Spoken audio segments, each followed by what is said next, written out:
al-shabaab mar walba waxay ka faa'iideystaan qaybsanaanshaha dawladda dhexdeeda iyo khilaafka dawladda dhexdeeda ah iyo dawladda iyo maamul goboleedyada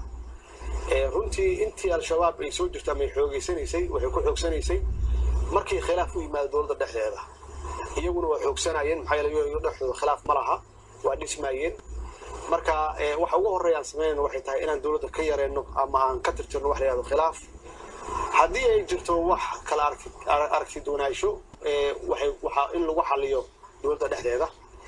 laakiin waxaan ku rajo weynahay inaba ha yaraatee wax dhibaato ah in dawladda dhexdeeda ka dhaximaan annagoo ka faa'iideysanayna marxaladii la soo maray iyo wixii naga horeeyay tan labaad waa inaan dhisno ciidanka qaranka inaan dhisno ciidanka inaan isku dhafno training iyo tababar siino qalabkii u baahan inaan siino waxa ugu muhiimsan oo aan mar walba ka hadalnaa mushaharaadkooda inaan siino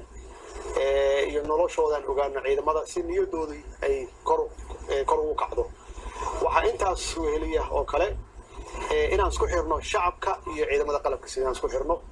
oo ay ciidamadu dareemaan inay u dagaalayaan ama ay difaacayaan dalkooda iyagoo garab ka haysta shacabkooda socdaalkayga wuxuu ahaa socdaal ka mid ah qayb ka ah socdaalo badan aan ku tagi doono